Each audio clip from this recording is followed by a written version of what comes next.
Hello and welcome to मद्दे मुकाबिल। मैं हूं रबिया खान और मेरे साथ मौजूद है रऊफ क्लासरा। सबसे पहले नजर डालते हैं आज की कुछ अहम डेवलपमेंट्स पर। झूठी खबर फैलाने वालों के लिए हुकूमत का किसी भी रियायत से इनकार। कमेटी के बाद पीका एक्ट तरमीमी बिल कौमी असेंबली से पास। ऑपोजिशन और सहाफियों का शदीद एहतजाज, वॉकआउट। कौमी असेंबली की दाखिला कमेटी में सोशल मीडिया पर कदगन लगाने पर जरताज गुल ने हुकूमत को रगड़ दिया। पीटीआई नून लीग मेंबरान कमेटी में शदीद झड़प, कानून के गलत इस्तेमाल का खदशा। कमेटी इजलास में क्या हुआ आपके साथ शेयर करेंगे। इसके अलावा साबिक वजीर आजम के गलत मुआहदे हुकूमत के गले पड़ गए। मुल्क की सस्ती गैस छोड़कर महंगी LNG खरीदने का इंकशाफ। हुकूमत 3600 की LNG 400 में बेचने पर मजबूर। कौमी असेंबली इजलास में शाहिद खाकान अब्बासी के मुआहदों ने चौंका दिया। मेंबरान असेंबली हैरान। दौरान इजलास वफाकी वजीर मुसद्दिक मलिक और अरकान असेंबली के दरमियान शदीद बहस। अहम तफसीलात शेयर करेंगे। और बानी PTI और मलिक रियाज एक साथ मुश्किल में फंस गए। मलिक रियाज की जवाबी धमकी ने सबको हैरान कर दिया। बतौर वजीर आजम कभी जाती फायदा ना लिया। मलिक रियाज गवाही देंगे। बानी PTI ने बड़ा दावा कर दिया। मलिक रियाज को बानी PTI के साथ खड़ा रहने पर किसने कायल किया। दूसरी जानिब PTI का मुज़ाकरात खत्म करने का ऐलान। हुकूमत ने मुतालबात मानने से इनकार क्यों किया, इस पर भी बात करेंगे। और थोड़ी सियासी जो इस वक्त हलचल है, जो मुज़ाकरात चल रहे हैं, उस पे भी हम बात कर लेते हैं। और जो पीका एक्ट पास हुआ है उस पे भी बात करते हैं। जरताज गुल साहिबा PTI MNA हमारे साथ मौजूद हैं। अस्सलाम वालेकुम जरताज साहिबा। वालेकुम सलाम। Thank you Rabia. Thank you so much for joining Zartaj साहिबा। इससे पहले कि हम पीका एक्ट की तरफ जाएं, मुज़ाकरात जो है उसका ऐलान कर दिया है कि वो अब ख़त्म कर रहे हैं, जबकि हुकूमत ने कहा कि 28 तारीख तक रुक जाएं। जुडिशल कमीशन या जो भी आप लोग की डिमांड्स हैं उसका जवाब जो है वो हम दे देंगे 28 तारीख तक। ऐसी क्या जल्दी थी? 5 दिन है, रुका जा सकता था। Thank you. देखिए, सिंपल सी बात है कि जो खान साहब ने एक बड़ी पावरफुल कमेटी बनाई, और ये तब बनाई खान साहब ने जब खान साहब 30 दिन के बाद जो है सॉलिटरी कन्फाइनमेंट से निकले थे, और खान साहब के ऊपर कोई भी जो एक फंडामेंटल राइट्स किसी कैदी के होते हैं वो सब खत्म कर दिए गए थे। तब भी खान साहब ने कौमी मफाद की खातिर और के दो ही हमारी सिंपल डिमांड थी, उसकी खातिर एक कमेटी बनाई। लेकिन अनफॉर्चुनेटली हुकूमत ने हमारी जो मुज़ाकरात है उसको शायद कमजोरी समझ लिया। अब बीच में बहुत ये लोग डायलॉग मारते थे, बहुत जो है वो उछल कूद करते थे, लेकिन हमने बड़ी सीरियसनेस और बड़ी मेच्योरिटी का मुजाहरा किया। और हमारी दो बड़ी सिंपल डिमांड थी कि आप जो है वो 9 मई का और 26 नवंबर को जो आपने हमारे निहत्थे लोगों पर गोलियां चलाई उसका जुडिशियल कमीशन बनाए, क्योंकि हम विक्टिम है और पेमेलेंट बेनिफिशरी है। लेकिन फैसला ना हम करें ना वो करें, बल्कि इसका ऐसा करें कि एक सीनियर जजेस के ऊपर जो है वो एक कमेटी बना दे जुडिशियल कमीशन, जो वो फैसला करे और ताकि कौम आगे बढ़े। और अंडर ट्रायल जितने भी हमारे कैदी खान साहब समेत उन सब की जो जमानत उसमें रोड़े ना अटकाएं, जुडिशियल को प्रेशराइज मत करें। तो अनफॉर्चुनेटली कल आपको पता है कि साहिबजादा हामिद रजा साहब जो इस कमेटी के तर्जमान भी हैं, कमेटी का हिस्सा भी हैं, कल वो जो फैसलाबाद गए तो उनके मदरसे के ऊपर और उनके उस पूरे चार दीवारी के ऊपर पुलिस आई, पंजाब पुलिस। और मेरे ख्याल में खान साहब ने बड़ा एक जबरदस्त सांस लिया। उन्होंने बिल्कुल ठीक कहा कि मुज़ाकराती कमेटी के तर्जमान और सबसे अहम रुकन के ऊपर हमला जो है बेसिक मुज़ाकरात के ऊपर हमला है। जानबूझ के हुकूमत सैबोटाज करना चाहती है। तो हुकूमत अगर सीरियस ही नहीं है, अगर हुकूमत जो है कोई तरीका या जुडिशियल कमीशन बनाना ही नहीं चाहती, भागना चाहती है, तो ठीक है, हम तो पहले 3 जो है वो सिटिंग कर चुके हैं। तो उसमें फिर यही हो सकता है कि हुकूमत सीरियस नहीं है तो हम फिर मुज़ाकरात को खत्म कर देते हैं। तो जरताज साहब, इसमें आपने 2 चीजें जो हैं वो कह दी हैं कि एक तो जुडिशियल कमीशन हमारी डिमांड थी, वो अगर पूरी नहीं कर रहे वो तो इसलिए हम मुज़ाकरात खत्म कर रहे हैं। फिर आपने बात की कि हामिद रजा साहब का जो हमला हुआ उससे पता चलता है कि हुकूमत नॉन सीरियस है। तो वजह जो है वो ये है या फिर जुडिशियल कमीशन की? क्योंकि अगर जुडिशियल कमीशन वाली है तो अभी तक तो हुकूमत का तहरीरी जवाब नहीं आया। उन्होंने कहा है कि 28 तक वेट कर ले। आप लोग की भी डेडलाइन 31 तक की थी, तो अब अचानक ये डेडलाइन इतनी पीछे क्यों आ गई है? नहीं, देखिए दोनों बातें हैं ना। अभी तक जुडिशियल कमीशन में क्या है, एक कलम के जुम्बेश से कोई एक वो पास कर देते, सारों पास कर देते।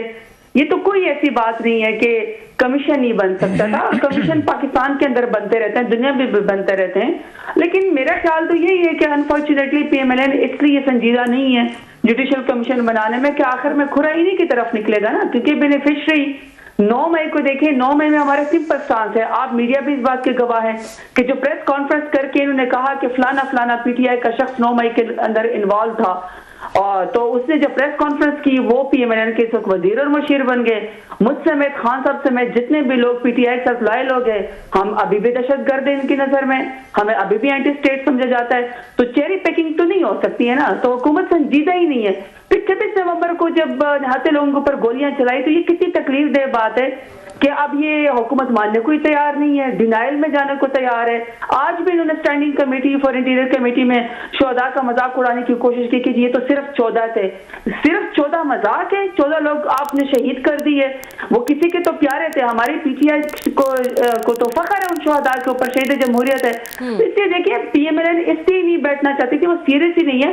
और कल उन्होंने साहबजादा हामिद रजा साहब के घर के ऊपर, मदरसे के ऊपर हमला करके एक तरीके से हमें वो किया ना, हमें बताया कि हम आपके मेंबर के ऊपर हमला करते हैं। और देखिए, मैं आपके साथ ज्यादा हामिद रजा की बताऊं, वो सिर्फ ये बात नहीं कि हमारी कमेटी का हिस्सा और तर्जमान है, वो ऑनरेबल पार्लियामेंटेरियन है, standing committee for human rights के जो है वो चेयरमैन है। आप स्टैंडिंग राइट के ह्यूमन राइट्स की कमेटी के चेयरमैन के ऊपर हमला करें, तो आप मुझे बताएं कि इस मुल्क में फिर कौन महफूज है? तो मेरे ख्याल में दोनों ही बातें हैं कि पीएमएलएन जो है वो इस मुज़ाकरात से भाग रही थी, सीरियस ही नहीं है, क्योंकि खुरा इन्हीं की तरफ निकलेगा, ये खुद ही शरीक जुर्म होंगे असल में। जी, बहुत शुक्रिया आपका सरताज, आपने हमें ज्वाइन किया, थैंक यू वेरी मच। अभी आपने बड़े जो बात की, मैं आपसे एग्री करता हूँ, ये मेरा भी स्टांस ये रहा है, कई दफ़ा मैं इस पे कह भी चुका हूँ अपने प्रोग्राम में, कि हुकूमत अगर चाहती थी, ये दो इतनी बड़ी डिमांड्स नहीं थी, मानी जा सकती थी। ये पीटीआई ने, इमरान खान साहब ने बहुत ज़्यादा फ्लेक्सिबिलिटी दिखाई। जो 22 या 24 नवंबर को आपकी डिमांड थी, उसके मुकाबले में ये दोनों डिमांड जो हैं ये इतनी सख्त नहीं है, बड़ी फ्लेक्सिबिलिटी थी।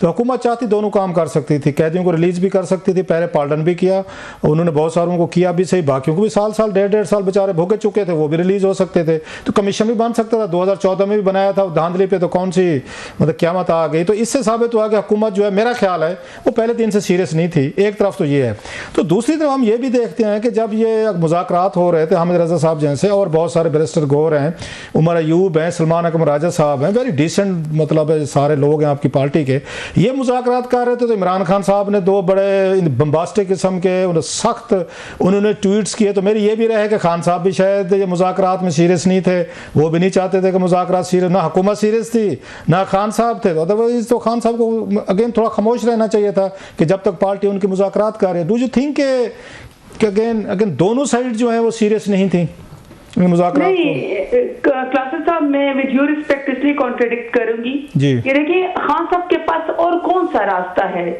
आप एक शख्स से सख्त ट्वीट के ऊपर ये कह रहे हैं कि उनको नहीं करनी चाहिए थी, लेकिन अगर आप ये भी देखिए कि उस शख्स का आपने छोड़ा क्या है।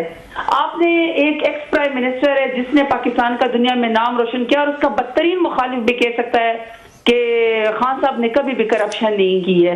हो सकता है कि आपको हमारी पॉलिटिक्स से या किसी को खान साहब की पॉलिटिक्स से कोई तजाद होगा, और ये जमहूरियत है, आपको हो सकता है डाइसेंडिंग वॉइस, लेकिन खान साहब के ऊपर कोई उंगली नहीं उठा सकता। लेकिन अजीब बात ये कि फिर जिस तरह खान साहब की बेगम साहिबा को इद्दत केस के अंदर घसीटा गया, जिससे पूरे पाकिस्तान की खवातीन का अफेंड हुई, मजाक उड़ाया गया खवातीन का, वो बातें शर्मनाक बातें कोर्ट्स में की गई जो नहीं करनी चाहिए थी। और सबको पता था कि ये पीएमएलएन के दिल की बढ़ास है कि किसी तरह खान साहब को झुकाने के लिए कैरेक्टर असैसिनेशन की जाए। फिर बीबी बुशरा बीबी को 7 साल की सजा दे दी गई है। तो ऐसे में एक शख्स की आपने पार्टी को खत्म किया, आपने उस शख्स को बेगुनाह जेल में डाला, उसकी ज़दार बहनों को आपने जेल में डाला, उसकी बेगम साहिबा को जेल में डाला। क्या खान साहब का एक सच के वाकयात के ऊपर मबनी हम इसके ऊपर भी गिला करें? इससे ज्यादा खान साहब क्या सिंसियरिटी शो कर सकते हैं? मैं आपसे एग्री करता हूं। हम ये कह रहे थे कि जब आपने कमेटी बना दी है और बड़े अच्छे लोग हैं, टॉप के लोग हैं, पार्टी चेयरमैन है उसमें, उसका आपका सेक्रेटरी जनरल हैं और बड़े लोग हैं, तो आपको कुछ दिन तो देने चाहिए होते। मुज़ाकरात तो इसी चीज़ के हो रहे होते हैं कि दो वारिंग पार्टी है, थोड़ी सी वो सीज़ फायर करते हैं तो मेज़ पे आते हैं। अगर लड़ाई या बयान जारी रखने हैं तो फिर तो मुज़ाकरात तो नहीं हो रहे हो। तो मैं अगर इस तनाजुर में कह रहा था, कुछ दिन तो खान साहब को अपनी पार्टी के लोगों को देने चाहिए मुज़ाकराती टीम को कि वो एंगेज कर रहे थे, बातचीत कर रहे थे। इसी तरह ही होते हैं जैसे आपने कहा डेमोक्रेटिक कल्चर तो अगेन यही है। और आप कह रहे हैं हुकूमत भाग रही थी, बिल्कुल मैं आपसे एग्री करता हूँ, हुकूमत को सूट नहीं करते थे कि मुज़ाकरात कामयाब नहीं हो, तो आपने तो उनकी आसानी की है। हुकूमत तो भागना चाह रही थी, आप उनसे पहले भाग गए। नहीं देखिए, हमने तो उनकी सच्चाई दुनिया के सामने दिखाई है कि पीटीआई के लोग भी शहीद हुए, बेगुनाह हम जेलों के अंदर भी हैं। हमारे ऊपर ही सबसे ज्यादा मुकदमा आता है, पाकिस्तान में दहशतगर्द दनाते फिरते हैं, लेकिन आप सियासी कारकुनों के मुंह पे काला कपड़ा डाल के दहशतगर्द बना के एटीसी कोर्ट के अंदर ले आते हैं। 100 से ज्यादा सबके ऊपर FIR है। तो देखिए, पाकिस्तान तहरीक-ए-इंसाफ ने तो पॉलिटिकल मेच्योरिटी दिखाई, PMLN को सूट नहीं की क्योंकि उनके करतूत नुमाया हो रहे थे। जहां तक आपने क्लासर साहब इसकी बात की ना, खान साहब के अगर कुछ दिन खामोश हो जाते, आप मुझे बताएं, अभी पिछले हफ्ते खान साहब को अलकादर ट्रस्ट में बेगुनाह 14 साल की सजा सुनाई दी गई, बिशप बेबी साहिबा को 7 साल की सजा सुनाई दी गई। तो हमने तो उसके मुज़ाकरात के टाइम पे भी कुछ नहीं बोला। हमने तो नहीं कहा कि आपने चूंकि बेगुनाह सजा दे दी है तो हम मुज़ाकरात रोक सकते हैं। हम तो उस वक्त भी रोक सकते थे। इसका मतलब है कि मुज़ाकरात के आड़े तो हमारी कोई चीज आई ही नहीं। हमने तो एक तरीके से यूँ देखे कि इससे ज्यादा क्या एक पाकिस्तान तहरीक इंसाफ के नुकसान भी हमारा हो, इसके बावजूद भी हम मुज़ाकरात की कमेटी के अंदर पेश हो। और सीनियर जिनकी आपने बात की, हमने उनके स्टॉलवर्ड्स, हमने बड़े सीनियर सिटीजन पॉलिटिशियन दिए, लेकिन अफसोस का मकाम है कि मेरा ख्याल है कि लाठी गोली की सरकार है। लाठी गोली की सरकार PMLN नहीं चाहती है कि टेबल टॉक के जरिए जो है वो कुछ चीजें बेहतर आए, पाकिस्तान आगे बढ़े। वो आगे बढ़ना ही नहीं चाहते। वो समझते हैं कि ये कुर्सी पायदार है, ये पूरी उम्र हमारे पास रहेगी। लेकिन सियासत ऐसी नहीं होती। आज चलो ठीक है, इनके पास ताकत है, पावर है, लाठी गोली की सरकार है, ठीक है, वो समझते हैं कि हमारी कुर्सी शायद मुस्तकिल है, लेकिन कुर्सी मुस्तकिल किसी के पास भी नहीं होती। एक दिन हालात पलट जाते हैं, आवाम ने आखिरकार फैसला करना है। जी जरताज साहब बिल्कुल ठीक कह रहे हैं आप। I agree with your assessment और आपकी रीडिंग। अब क्या मतलब व्हाट नेक्स्ट? एक यही उम्मीद लग रही थी कि शायद कोई ब्रेक थ्रू हो, कुछ थोड़ी सी पॉलिटिकल कोई हालात बेहतर हों, खान साहब शायद बहर आ जाएं, कुछ आपकी पार्टी को थोड़ा रिलीफ इस वक्त चाहिए, वर्कर्स को चाहिए, बेचारों ने बहुत सारी मारें खाई हैं, गोलियां खाई हैं, जैसे आपने कहा, जेलों में पड़े हैं, खानदान तबाह हुए, बिजनेस हुए, तो थोड़ा सा रिलीफ की उम्मीद हो रही थी। तो अब क्या होगा? What is next? इसके बाद आपकी क्या स्ट्रेटजी रहेगी? Back to square one? ये तो वहीं पे आप खड़े हुए हैं जो मेरा कल 22 नवंबर से पहले थे। मैं क्लासर साहब, मेरी परसों खान साहब से मुलाकात हुई थी अडियाला जेल में, क्योंकि मेरा खान साहब के साथ अडियाला जेल में एक बोगस केस में जो है वो जेल ट्रायल चल रहा है। जी।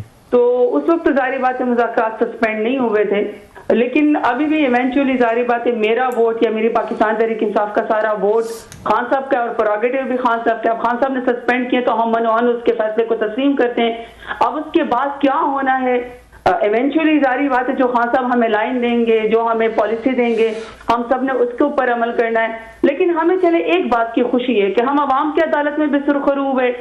वो आपने बिल्कुल ठीक कहा है कि हमारे वर्कर्स को जो मुश्किलात है, जो हमारी पार्टी को मुश्किलात है, शायद ये कम हो जाती। लेकिन ग्लासर साहब, मैं तो यही कह सकती हूँ ना कि हम पॉलिटिकल लोग थे, हमने मुज़ाकरात जो है वो ऑफर किए, हुकूमत ने उनको उसको जानबूझ के अपने मफाद की खातर जो है वो नाकाम किया, क्योंकि वो समझते हैं उनके पास ताकत है, उनके पास जोर आजमाई वो कर सकते हैं। लेकिन पाकिस्तान तहरीक इंसाफ के पास जो है वो पब्लिक की पावर है, वोट की ताकत है, पॉपुलैरिटी है हमारे पास, इलेक्शन हमने 8 फरवरी का जीता हुआ है। बड़ी एक अहम इजलास था, आज बड़ा अहम इजलास था, बड़ा एक अहम और ये कंट्रोवर्शियल बिल पास हुआ है, और आप भी उस कमेटी के बड़ी एक्टिव उसके मेंबर हैं, उसकी इंटीरियर की जो है इसकी कैमा कमेटी जो है।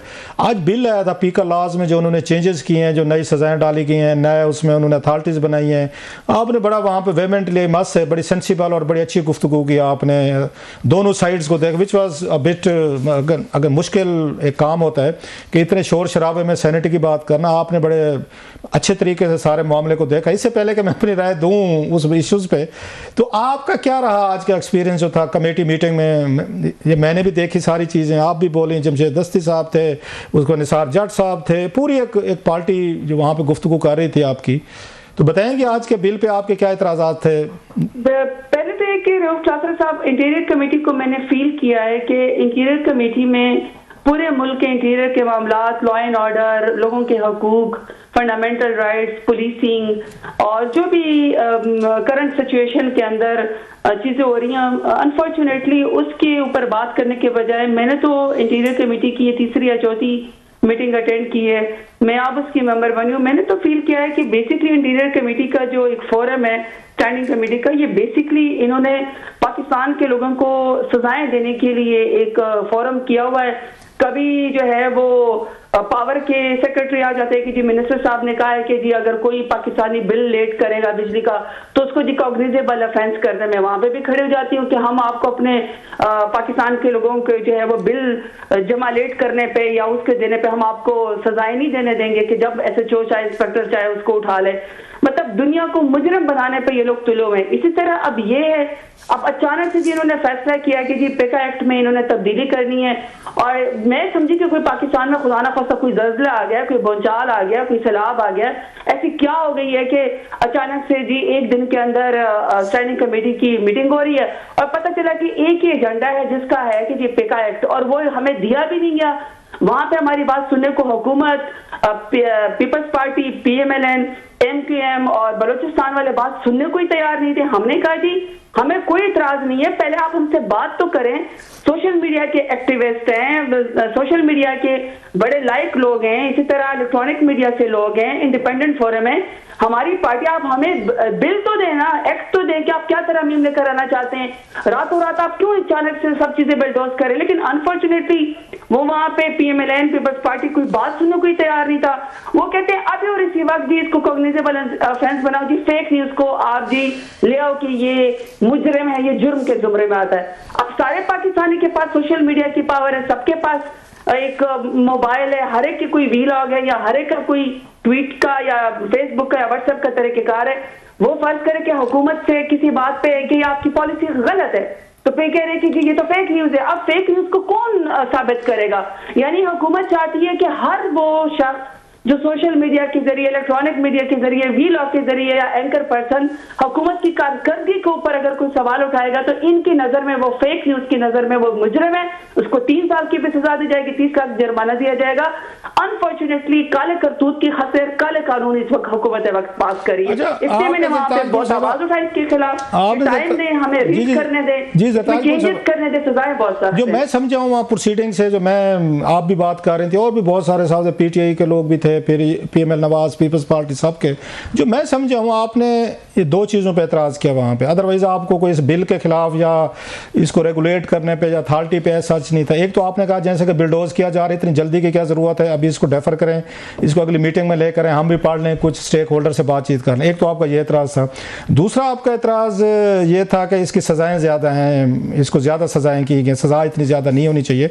और आपने खुद भी कहा कि ये सोशल मीडिया पर लोगों की इस्तें उछाली जाती हैं, गंद फैलाए जाते हैं, गंदे ट्रेंड चलाए जाते हैं, फेक वीडियोस हैं। आप खुद विक्टिम रही हैं, बहुत बड़ी बीइंग है वुमेन, आई कैन अंडरस्टैंड कि आपके खिलाफ बहुत ज़्यादा उन्होंने मतलब चीज़ें आपके मुखालफिन चलाते हैं। अताउल्लाह तारड़ साहब ने भी आज बात की, सहाफ़ियों ने जब इस पर बिकॉट किया तो उस वक्त मैंने भी उनकी गुफ्तगू सुन रहा था वहीं पर, ये पार्लियामेंट उसमें, तो वो ये कह रहे थे जनाब कि ये सोशल मीडिया पर जितना गंद है और जितनी यहाँ पर इस वक्त वो चीज़ें आ रही हैं, फेक वीडियोज़ हों, आपके फोटोशॉप्स हों, गंदे ट्रेंड्स हों, गंदी गुफ्तगू हो, तो उन्होंने कहा जनाब कि मेरी पार्टी भी शामिल है इसमें। उन्होंने अपना कहा PML नवाज का और PTI भी शामिल है, दोनों ने मिलकर इस फोरम को उन्होंने अब्यूज़ किया है और इस पे गंदे गंदे ट्रेंड, गंदी जो भी वटेवर अपने मुखालफिन के खिलाफ।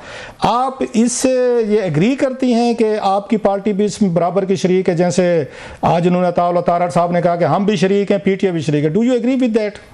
नहीं क्लासर साहब, मैं तो इसको ऐसे डिफाइन करती हूँ। फर्ज करे कि हम ये कह रहे थे कि फेक वीडियोज है, लोगों की फर्स्ट वीडियो बना के इज्जतें उछाली जाती हैं, बट अनफॉर्चुनेटली अब मेमोरी कोई लॉस तो नहीं है हमारा ना।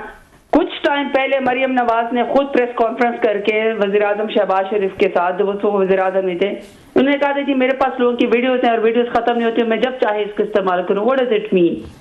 क्या ये उसी जुमरे में नहीं आएंगी? फिर उसके बाद ये कि फेक न्यूज की अगर फर्ज कर हम बात कर लेते हैं, देखिए जब तक वाकई आपकी कोई कैरेक्टर असैसिनेशन नहीं करता या जब तक के वाकई खुदा ना खास्ता कोई रिलीजियस उसके मामलात में या फिरका वारियत के मामलात में नहीं आता, वहां पे भी आपको पता है कि कानून रिसालत का भी बिल मौजूद है, वहां पे भी सजाएं हैं। और अगर आपकी खुदा ना खास्ता कैरेक्टर असैसिनेशन होती है, वहां पे भी आपको पता है कि आपके पास डिफेमेशन लॉ मौजूद है। अब एक अथॉरिटी बना के जिसमें आप सोच विचार ही नहीं करें और आप अंधाधुंध सोशल मीडिया एक्टिविस्ट को आप सजाएं देना चाहते हैं, देखिए क्लासर साहब इस तरह तो नहीं होगी। मैंने कहा जी डेलिब्रेशन कर लेते हैं, सजाएं इसमें खत्म कर देते हैं। ज्यादा से ज्यादा फेक न्यूज कोई फैला रहा है तो आप उसकी वेबसाइट को बंद कर दें, ज्यादा से ज्यादा 30 डेज का टाइम दे दें या 3 मंथ्स का टाइम दे दें, मगर ये क्या कि आप उसको डायरेक्ट उठा ले 3 साल की सजा दे दें। अच्छा, इसमें ट्राइब्यूनल में अपील का वो भी नहीं है एक ही दफा से वो जो आप सुप्रीम कोर्ट के अंदर एक ही दफा ही जा सकते हैं, अपील भी नहीं कर सकते, वो आप इनके ट्रिब्यूनल में जाएंगे। फ्रीडम ऑफ स्पीच कहाँ चली गई? फ्री एंड फेयर ट्रायल कहाँ पे चला गया? आपको याद होगा, मैं अभी देख रहा था, फवाद चौधरी साहब का इंटरव्यू भी है, उस वक्त वो इन्फॉर्मेशन मिनिस्टर थे। आपके दौर में ला आया था, ला रहे थे, एक अथॉरिटी भी इसी तरह की बन रही थी कि 6 महीने के लिए जो फेक न्यूज़ का, मतलब किसी पे इल्ज़ाम लग जाए, आप पे, मुझ पे, रबिया पे, किसी पे भी, कि फेक न्यूज़ है, इल्ज़ाम लग जाए, तो 6 महीने के लिए उसकी जमानत ही नहीं हो सकती। ये आपकी हुकूमत का ये बिल था, ये कानून था। और अगर आप कहेंगे तो मैं फवाद चौधरी साहब का क्लिप भी भेज दूंगा। और उनसे पूछा गया कि 6 महीने बाद अगर फेक न्यूज़ जो है वो सच्ची निकल आए, इल्ज़ाम झूठा निकले, तो 6 महीने तो बंदा जेल में पड़ा रहेगा। तो उन्होंने कहा था ये हो जाते, क्या करें, ये तो चीज़ें फिर होती रहती। आपके दौर में तो ये चीज़ आ रही थी कि 6 महीने जमानत का हक भी नहीं था, लीव अलोन सजाएं तो बाद में होनी थी। ये देखिए कासर साहब, मैं आपको बात बताऊं, ये मुझे याद है कि हमारे टाइम पे इंफॉर्मेशन मिनिस्टर ने ये बात कही थी, लेकिन उसके बाद मुझे याद है कि हमारी अपनी पार्टी के अंदर और अपने सोशल मीडिया एक्टिविस्ट के अंदर काफी रिजल्टमेंट आई थी। और अगर आपको याद है तो हम इसको नहीं लेकर आए थे। सॉर्ट ऑफ मुझे याद है कि कुछ लॉ मिनिस्टर की तरफ से कोई वो आया था, ऑर्डिनेंस था, लेकिन वो भी सस्पेंड हो गया था। ये जो हम अब पेका एक्ट की बात कर रहे हैं, ये तो क्लासरा साहब बाकायदा एक्ट ऑफ पार्लियामेंट है। एक्ट ऑफ पार्लियामेंट कोई 3 महीने या 6 महीने के लिए तो नहीं है, ये तो बाकायदा एक लॉ कानून बन गया है। अब उसके तहत, अच्छा इसमें ये भी नहीं लिखा हुआ, ये जो भी आपने बात की, अगर फर्ज करो कोई फेक न्यूज कहता है कि फलाने बंदे को सजा आपने 3 साल दिलवा दी, वापसी पे पता चला कि वो फेक न्यूज ही गलत है, तो वापसी पे जिसने इल्जाम लगा उसके लिए तो कोई सजा नहीं है। इसका भी तो कोई तदारुक होना चाहिए। तो इसीलिए तो मैं कह रही थी, आपसे बात करते रहेंगे क्योंकि आप इस टॉपिक पे बड़े सेंसिटाइज भी हैं और आज आपने बड़ी अच्छी गुफ्तगू भी की, तजावीज़ भी बहुत आपने दी हैं, तो इंशाल्लाह हम आपसे एंगेज रहेंगे। Thank you very much for your time. बहुत शुक्रिया सो मच ज़रताज साहिबा फॉर जॉइनिंग अस। एक ब्रेक ले लेते हैं और फिर मजीद बात करेंगे स्पीकर एक्ट पे। See you after short break.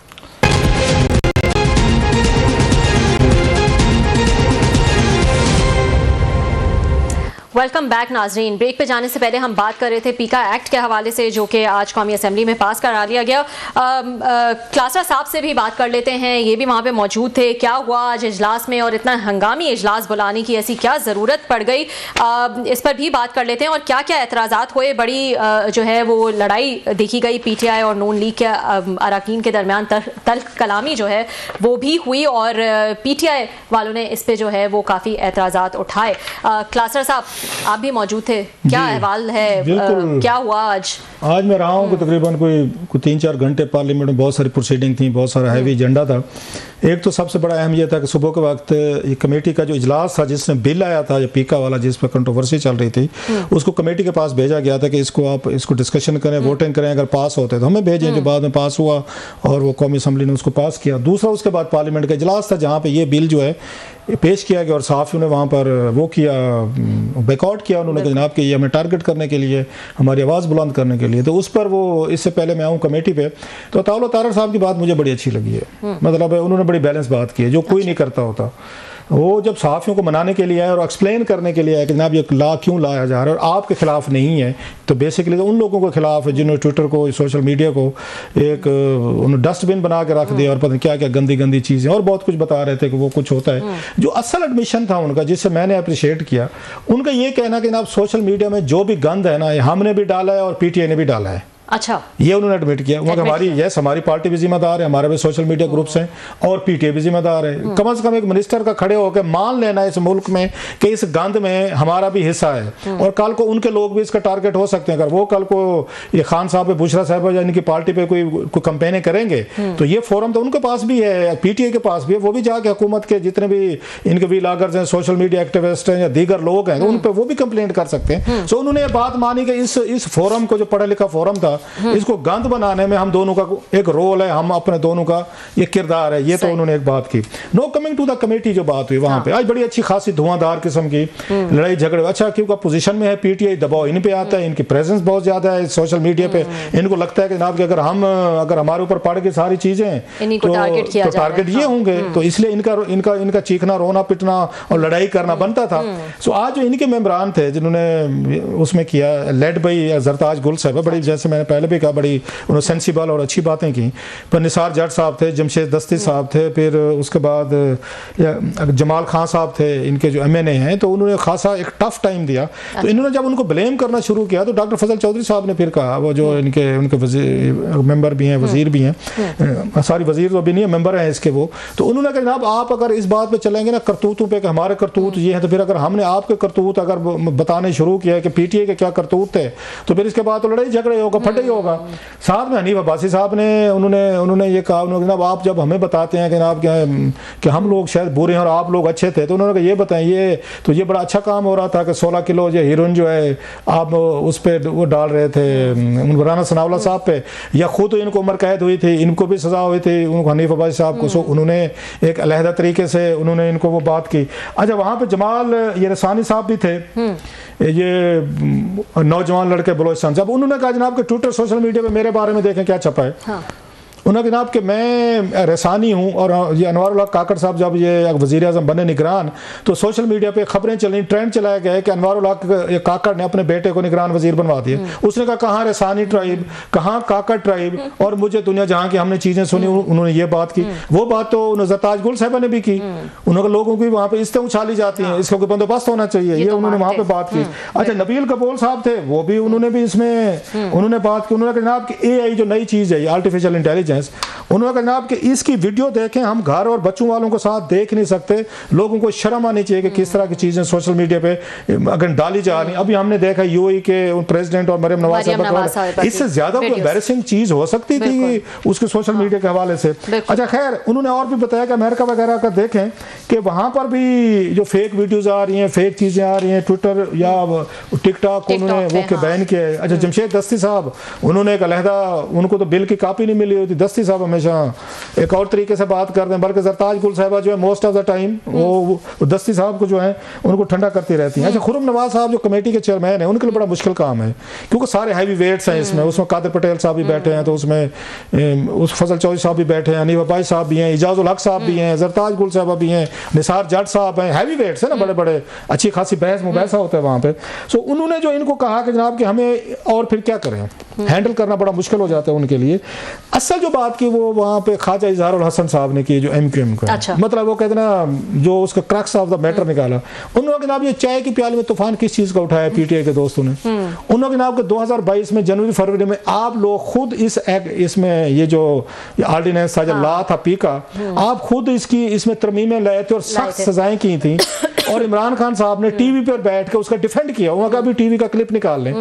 आप लोग जब खुद कर रहे थे उस वक्त आप लोग इसको जस्टिफाई समझते थे, और वज़ीर आज़म पाकिस्तान जो है उन्होंने इस बिल पे बकायदा टीवी पे उन्होंने गुफ्तगू की हुई है। इस वक्त आप कह रहे हैं कि ड्रकोनियन लॉज हैं या सारी चीजें।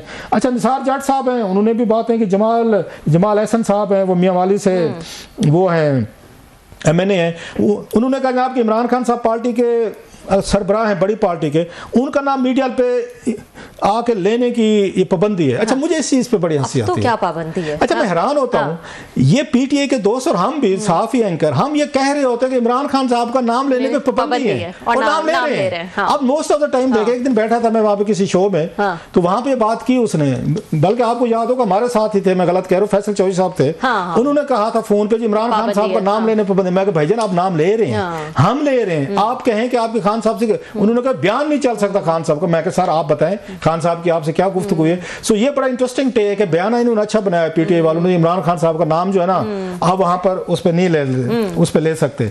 अच्छा उन्होंने ये कहा कि ये होगा निसार जट साहब के कोई काम ताकत के बल बोते पे ना करें, आप अभी इसको बिल्डोज ना करें, अभी वोटिंग ना करें, आज के आज दिन इसको अप्रूव करके ला मत बनाएं, अभी कुछ दिन ले लें कुछ। उन्होंने ज़रताज गुल साहिबा ने भी ये बात की कि इसको बिल्डोज ना करें, पढ़ लें, हमें अपनी सोशल मीडिया टीमों से ये बात उनकी ठीक थी, इतना बड़ा अहम ला आ रहा है, अब रातों रात कर रहे हैं। अच्छा पूरी रात PTA और ये नवाज लीग के जो लोग हैं, सॉरी ये पीपल्स पार्टी और PML नवाज, रात को बैठ के पूरी रात इन्होंने इस बिल को देखा। अब्दुल कादिर पटेल साहब थे, उन्होंने भी इस पे बात की, फिर इसके बाद अगर नबील कबूल साहब का कह आगा रफीउल्लाह साहब थे, तो लग रहा था कि इन्होंने पूरी रात बैठ के बिल को देखा। उनके बकौल बहुत सारी ऐसी चीजें थी जो उन्होंने उसमें से बिल में से निकलवा ली, अभी सख्त चीजें जो हैं वो उस पर आनी थी, सजाएं शायद इससे ज्यादा होनी थी, उन्होंने वहां पर उस चीज को निकाला।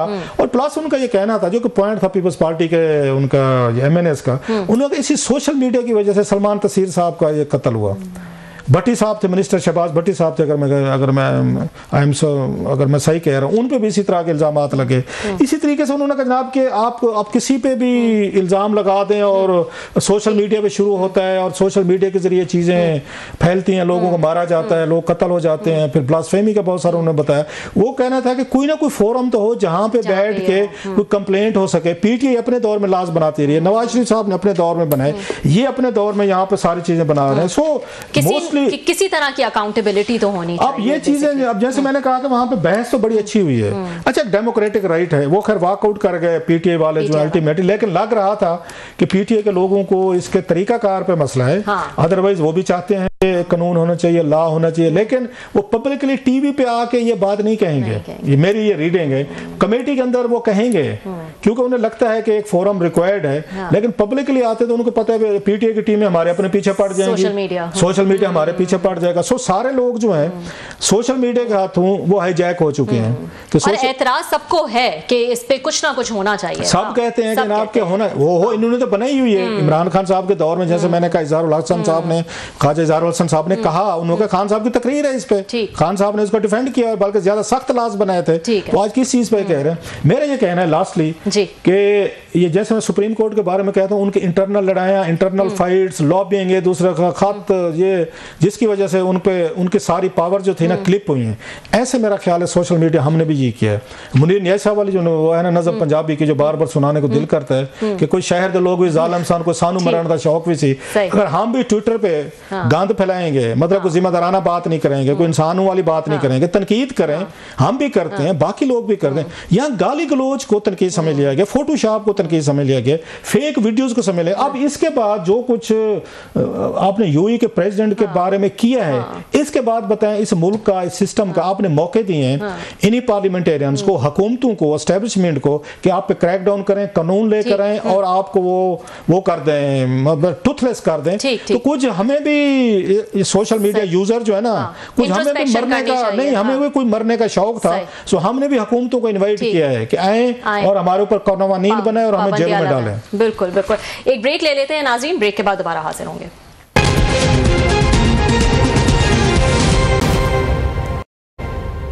वेलकम बैक नाज़रीन। ब्रेक पे जाने से पहले हमने डिस्कस किया कि आज जो कमेटी मीटिंग थी उसमें क्या हुआ। क्लासर साहब, वो तो आपने पूरा अहवाल बता दिया। असेंबली में क्या हुआ आज? असेंबली में भी फिर इसके बाद हम असेंबली चले गए, वहाँ से उठ के जब इजलास खत्म या फटे शटे देख के, वॉकआउट देख के, तो उधर पहुंचे। वहाँ पे वही कंटिन्यूएशन चल रही थी। PTI के कोई दोस्त जो हैं तकरीबन 2 दर्जन के करीब होंगे, मेरे ख्याल 25-30 होंगे, तो वही वो कागज़ फाड़ रहे थे, वही शोर शराबा हो रहा था, वही नारे लग रहे थे। और हालांकि उनकी तादाद तो बड़ी ज़्यादा होनी चाहिए, मेरे ख्याल 100 से ज़्यादा पार्लियामेंटेरियंस हैं जो PTI के साथ एफिलिएट करते हैं। अब सवाल यह है कि 60-70 किधर गायब हैं?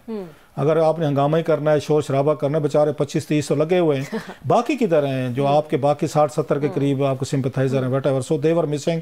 सो आए हैं 15-20 मिनट, उन्होंने हंगामा वगैरह किया, नारे शारे मारे, और जो प्रोसीडिंग डिस्टर्ब करनी थी कि कापियाँ शापियाँ फाड़ी हवा में, उन्होंने पत्ते शत्ते उड़ाए, वो जो हम जहाज जूज खेलते थे उस बचपन में, तो उसके बाद वो नारे मारते हुए चले गए।